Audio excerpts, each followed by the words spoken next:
Yeah, what it do, YouTube? It's your boy Eli the Rebel. Welcome back to the Grand Canyon University Dynasty, Custom School Dynasty, NCAA Football 11 for the PS2. We're all caught up like the Usher song, man. You know what I'm saying? So, after the Nevada game, we simmed a little bit. We had some recruits visit New Mexico State. And we won 35-10. Didn't feel like playing it.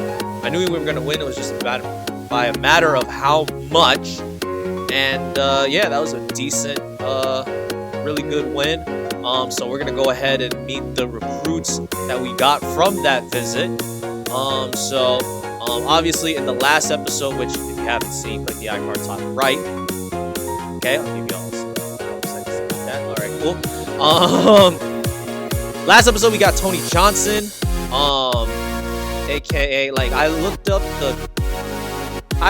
the recruiting class of 2011, and I noticed that this might be Cody Kessler, which I'm actually really excited about. But like most people in the comments are probably gonna be like, why the heck would you be excited getting Cody Kessler of all people? Now, okay, hear me out. Cody Kessler went to USC, played for the Trojans, right? And he was a starting quarterback for them, okay? He wasn't, obviously he's not Carson Palmer or Matt Leinart or Mark Sanchez. Hey, he's not even Matt Barkley or Sam Darnold good, right? So, however, my logic is, right, we're getting that kind of player in a group of 5 conference. He's going to be playing against group of 5 schools primarily, and instead of Power 5 competition. So he'll definitely flourish, in the WAC for sure.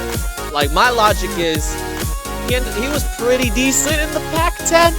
But I think he'll thrive in the WAC for sure. We're going to have him for all 4 years. I mean, it sucks that we had to promise the QB position for him because, player promises don't renew. They stay with you the entire dynasty. But, it's just something to keep in mind for when it's in-season recruiting for the 2014 season. Just simply get a quarterback. But here's the 2 other recruits. First, we're going to go over Dale Justice. Dale Justice is a 5-star wide receiver from Hot Springs, South Dakota. 5'11", 180, but he's a possession receiver. This is exactly who I need on my team because our highest catch rating is like a 70 or something. Like it's a little over 70, and that's Adam Lane. And Adam Lane doesn't even start for us. Aaron Wagner and Frank Michaels have 65 catches. So getting a possession guy is super, super nice. He runs a 4.59, A+ field awareness, 41-inch vert, A+ hands, 325 bench, 445 squat, good potential, good distance. We promised what he wanted, that was enough. It's a very goofy jersey number 68, but like again, because the player promises don't renew, the next recruit that we get after that, regardless of position, we'll rock the number 68 once Dale Justice graduates. So it's super weird how the promises work in this game, but it is what it is. This player I'm super, super excited about because we didn't have to put a player promise on him, and he's still committed to us. Now, player promises absolutely help, right? Because if you look here, Tony Johnson, he had a negative pitch about our program prestige. Same with Dale Justice, I believe, right? We needed to promise those guys in order to get them on the team. But Steven Dunlap, check this out. He's very excited about being able to play football close to home. And I don't blame him, right? He's from Arizona, right? Chandler, Arizona, which is a very, big, giant hotbed of talent, of high school football talent. And we're in Phoenix. It's a thriving city for sure. He's 6'5", 213, coming off the edge, running a 4.51, A+ field awareness, 36.3-inch vert, C+ hands, 325 bench, 5'5 squat, good potential, and excellent discipline on top of that. Oh my goodness. We couldn't promise what he asked. He wanted the outside linebacker position as a player promise, but I didn't force it because, again, if you have a positive pitch, you don't need to do the player promise at all. So I'm super, super glad we got Stephen Dunlap for sure. I'm super, super happy about that. While the quarterback wide receiver tandem is cool, defense wins you championships. So that's why the last 3 recruits that we're going after are all defensive players. We got a corner from Edmonds, Washington. We got a strong safety from Palm Springs, California, and we got a left end from North Dakota. So I think maybe instead of recruiting from Colorado and Utah, we can turn the Dakotas into a pipeline. That would be really cool. That would be really cool to have. So we put 40 on this guy. They're gonna be visiting the next home game versus Idaho. Should be a win. We have a couple of guys that have negative pitches, so if we don't get them, it's not the end of the world. But I'm expecting Lamont Watson to commit. So I want at least one of these 3 guys to commit. It's most likely going to be Watson, but we'll see what the other 2 have in store for us. So as I predicted, the last 4 games ended up being a 3-1 with the only L to Boise State. That's perfectly fine because this is the Boise State with Kellen Moore as their quarterback. So no shame in losing to them. No shame in losing to them. San Jose State, we won 28-3, so we didn't turn into the Atlanta Falcons, fortunately. Whew. Cedric Roth had a really good game, it seems. And then against Idaho, we won 27-10. Cedric Collier, not Lance Tucker, had a really good day on the ground. 38-3 against Stephen F. Austin. Lance Tucker ran the ball super, super well that game. And then Boise State, we lost 38-10, but Frank Michaels had 2 catches and a touchdown. So good. It's nice to see Frank Michaels do something good. Once we got all 3 of the guys. So we have Lamont Watson. Now he wanted the CB position. I didn't give it to him because cornerback is a very hit and miss position in this game to recruit in season wise. Like quarterback, I can always find a quarterback every single season, at least one. Corner, not so much. So the fact that he committed without the player promise, as we couldn't promise what he asked, but he committed anyway, that was huge, right? So welcome to the team, Lamont Watson. You're an Antelope now. 5'11", 185 from Edmonds, Florida. 4-star corner, runs a 4.28. Runs a 4.28.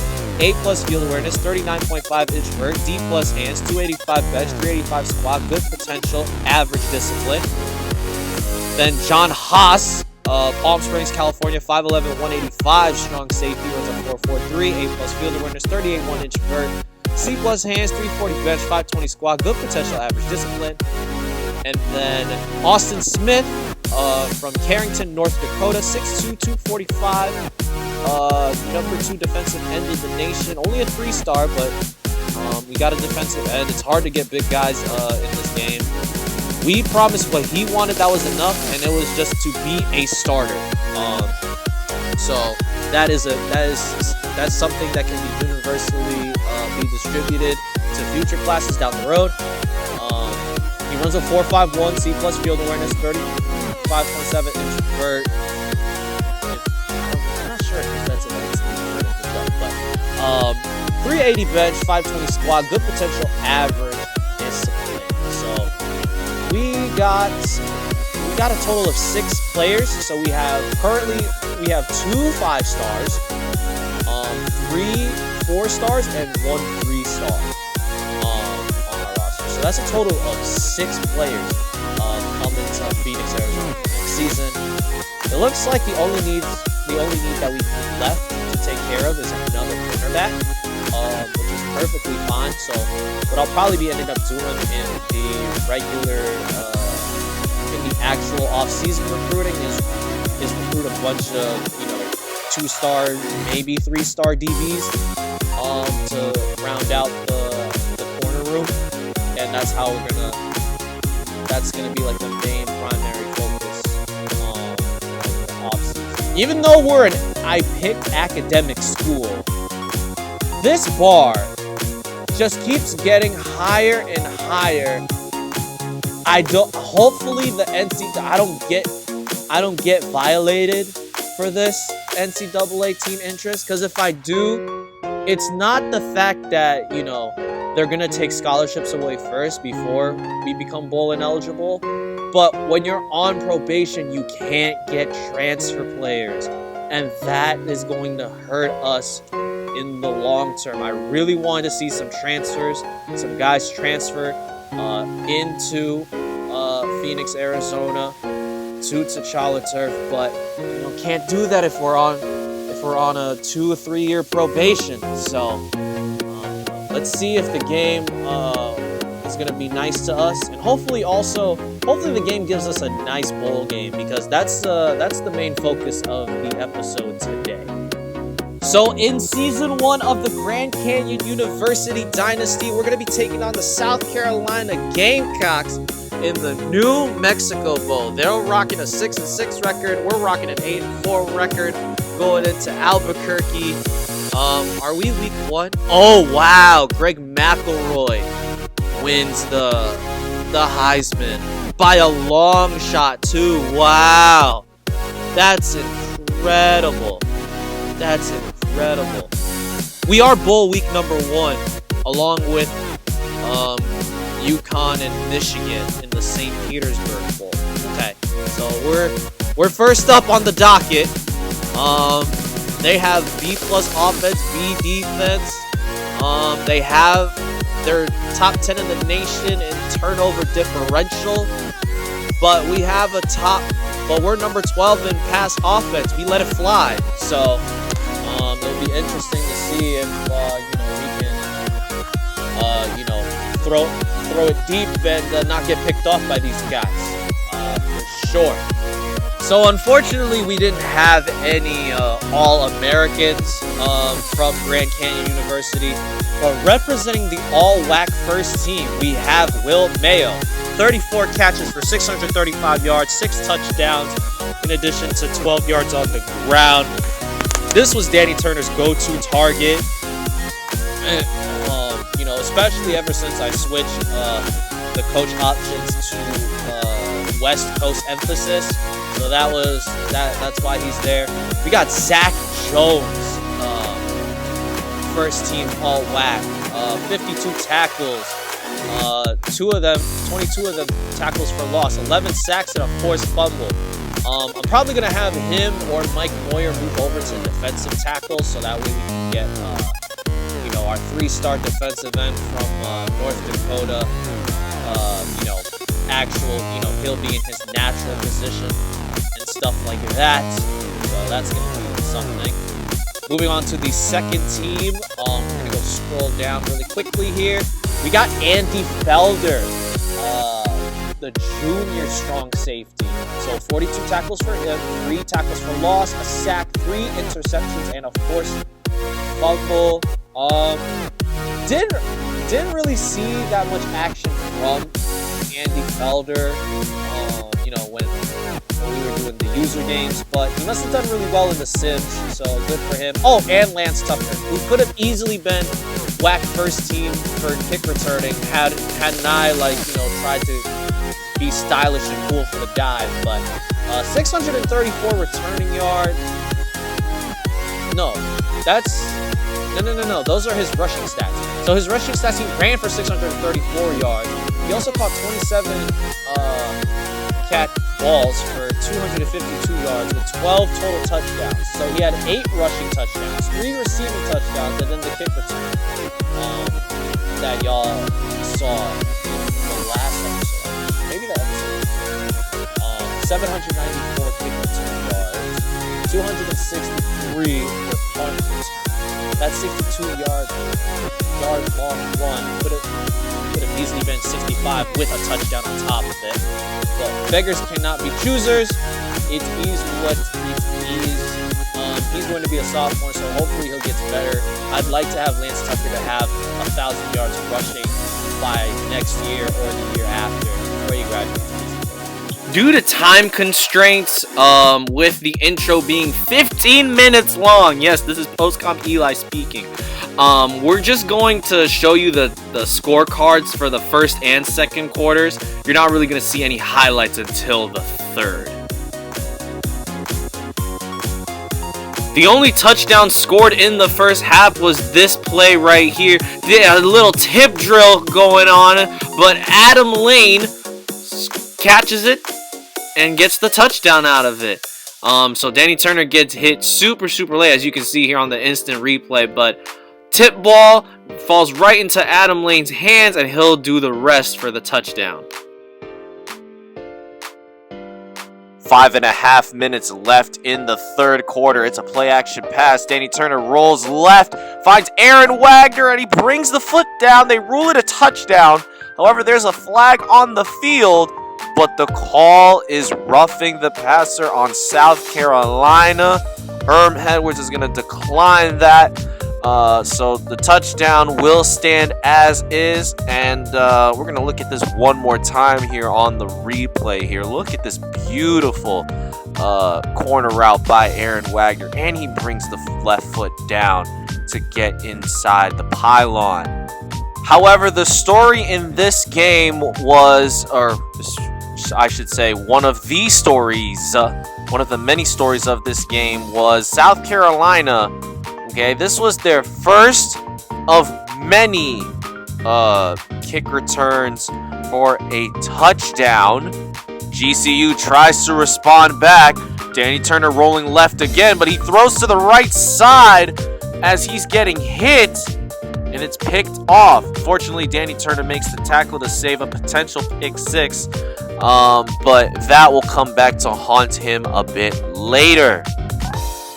A little over 3 minutes left in the third. It's a 3rd and goal, and South Carolina punches in to the end zone with that little 2-yard run. Less than 2 minutes to go in the third. It's a 3rd and goal, ball on the 7, left hash, but Danny Turner is rolling right. They're giving him the lane, and look at Danny Turner dive into the end zone. A 68 speed quarterback scrambles for 7 yards for a touchdown. But on the point after attempt, South Carolina blocks the ball, and they pick it right up and get marked down at the 1-yard line. So it's only a 3-point lead for the Antelopes here in the New Mexico Bowl. And on the ensuing kickoff, McCullough's going to kick it to his right side, but Jackson is rocking the number 17. That's actually Alshon Jeffrey, and stiff-arming a guy and taking it to the house for 6. So each kick returner now has a touchdown on the day. With a little over a minute to go, Danny Turner rolling right, but he decides to throw across his body, and it gets picked off by the middle linebacker of all people.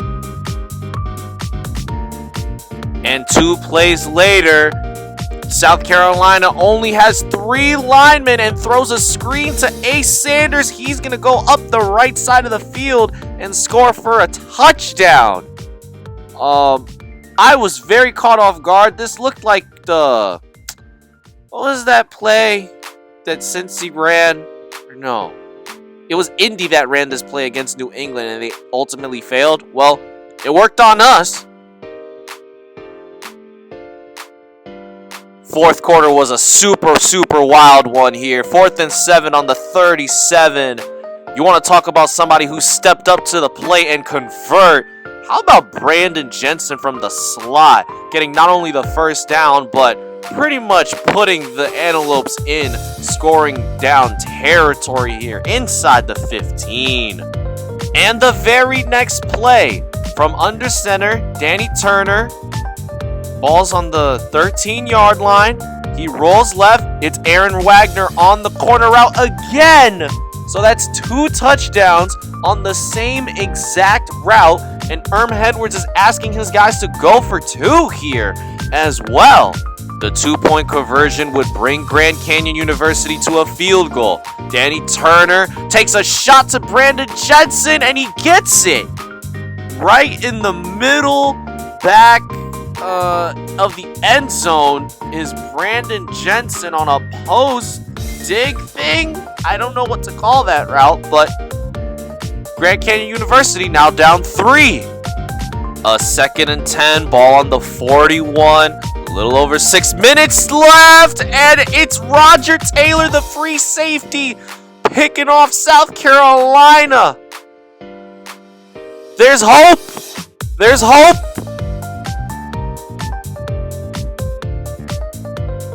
Second and 8 from the gun. Danny Turner finds pressure coming from the left side. I mean, when you have a 6'7", 230-pound wide receiver, why not throw it up in his area? He should come down and get it.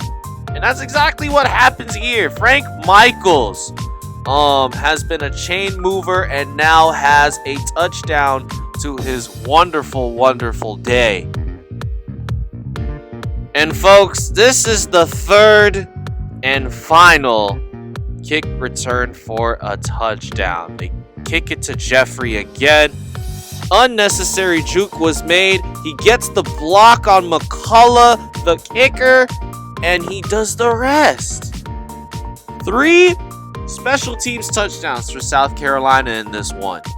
It's a 3rd and 4, ball on the 26-yard line. Under center, Danny Turner rolls left, finds a receiver, but doesn't make the catch. It looked like it was Victor Marcus, the defensive back, was all alone, untouched, just couldn't bring the ball down. But fortunately, Grand Canyon University is only down a field goal, so they'll settle for 3 here. Ball's on the left hash. Wind is not a factor in this very, very cold weather in Albuquerque. The kick is up, and the kick is just to the right of the left goalpost, if that makes any sense. So with a minute and a half left in this tie ball game at 38 apiece, Danny Turner rolls left, finds Frank Michaels on the right side of him, and that will move the chains and then some for the Antelopes. The very next play took forever to set up. Danny Turner rolling to the right. He thinks Mayo is wide open, but he's not. McDaniel sat in the zone, did not come up and try to sack Danny Turner. It's a pick 6.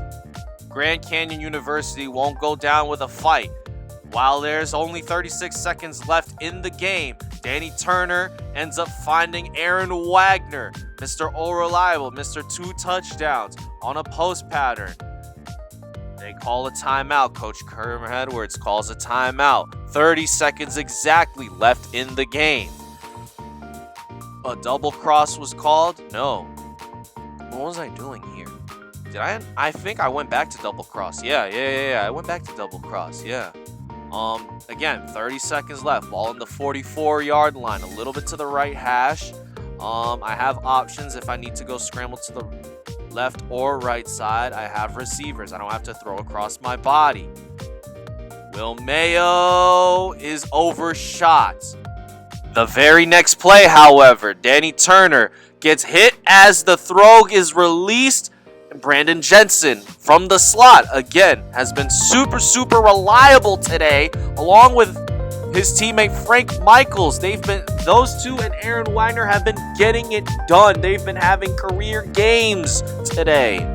Coach Edwards dials up the same exact play that got Frank Michaels into the end zone. Danny Turner goes for game. Ball gets tipped around. And that does it, folks.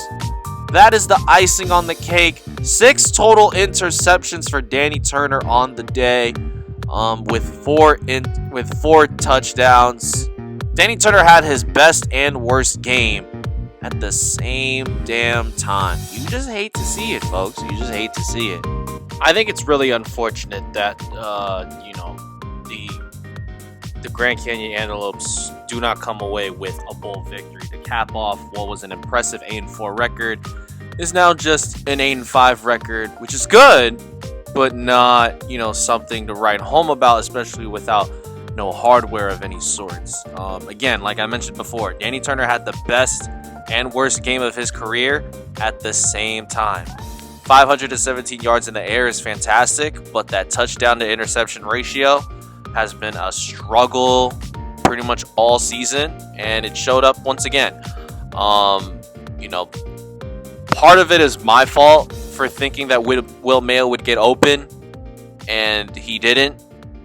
The corner just sat on that route as opposed to coming down and trying to sack me.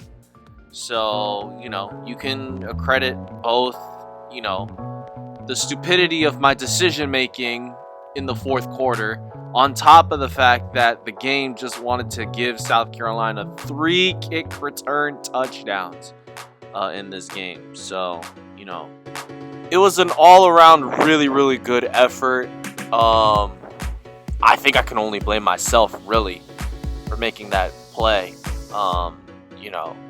But with the 6 recruits that signed, committed and signed to Phoenix, Arizona,